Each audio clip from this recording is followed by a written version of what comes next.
మనలో ఏదో లోపల ఖాళీ ఏర్పడినట్టు అనిపిస్తుంది. అది డబ్బు కాదు, పేరు కాదు, అది శాంతి. మనసు ఎందుకు అలసిపోయింది తెలుసా? ఎందుకంటే మనం ప్రకృతిని మర్చిపోయాం. మన ఊపిరి ఇంకా వస్తోంది, కానీ మన జీవనం ఆగిపోయింది. ఒకప్పుడు లేవగానే సూర్యుడు కనిపించేవాడు. ఈరోజు లేవగానే స్క్రీన్ కనిపిస్తోంది. సూర్యుడు శక్తిని ఇస్తాడు, స్క్రీన్ మన శక్తిని మెల్లగా పీల్చేస్తుంది. మన పూర్వీకులు అడవుల్లో కూర్చుని తపస్సు చేసేవారు. అది అజ్ఞానం కాదు, అది జ్ఞానం. ఎందుకంటే వాళ్లకు తెలుసు, ప్రకృతి ఉన్న చోటే దైవం ఉంటుంది. చెట్టు కింద బుద్ధుడికి జ్ఞానం వచ్చింది. చెట్టు కింద మహావీరుడికి ముక్తి వచ్చింది. చెట్టు కింద రమణ మహర్షి తనను తాను తెలుసుకున్నాడు. మనకు మాత్రం చెట్టు కింద కూర్చోడానికి కూడా సమయం లేదు. బ్రహ్మ ముహూర్తం దేవతల సమయం అన్నారు. ఆ సమయంలో గాలి శుద్ధంగా ఉంటుంది, మనసు మౌనంగా ఉంటుంది, ప్రపంచం నెమ్మదిగా శ్వాస తీసుకుంటుంది. కానీ మనం ఆ సమయంలో నిద్రపోతున్నాం.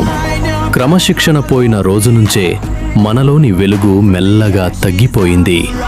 ఎందుకంటే ఆధ్యాత్మికత ఒక్కసారిగా పోదు, మెల్లగా మనల్ని వదిలేస్తుంది. ధ్యానం అంటే పెద్ద కష్టం కాదు. కళ్ళు మూసుకుని కూర్చోవడమే కాదు, చెట్టు కింద కూర్చొని ఒకసారి లోతుగా ఊపిరి పీల్చడమే ధ్యానం. చెట్లు మాట్లాడవు, కానీ అవి మనల్ని మార్చేస్తాయి. మౌనంగా నిలబడి మన మనసుకు శాంతి నేర్పుతాయి. యోగం అంటే శరీరాన్ని వంచడం కాదు. మనమే అడగాలి ఒక ప్రశ్న, ఇంత పరుగెత్తుతున్నా మనం ఎక్కడికి వెళ్తున్నాం? ఎక్కువ సంపాదించాం, ఎక్కువ తెలుసుకున్నాం, కానీ లోపల ప్రశాంతత తగ్గిపోయింది. ఎందుకంటే మనం బయట ప్రపంచాన్ని గెలిచాం, మనలోని ప్రపంచాన్ని కోల్పోయాం. ఒక్కసారి ఆగి వినండి. చెట్ల శబ్దం, గాలి, ఊపిరి, పక్షుల మాట. అవి ఏం చెప్తున్నాయో తెలుసా? నువ్వు ఒంటరివాడు కాదు.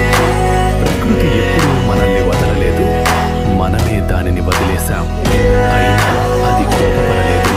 ప్రతిరోజు మళ్ళీ మనకు శ్వాస ఇస్తూనే ఉంది. ఇప్పుడు మనం మొదలుపెట్టండి. పెద్ద మార్పులు అవసరం లేదు. ఉదయాన్నే కొద్దిసేపు నిశ్శబ్దం, ఒక చెట్టు కింద ఒక లోతైన ఊపిరి, ఒక చిన్న కృతజ్ఞత.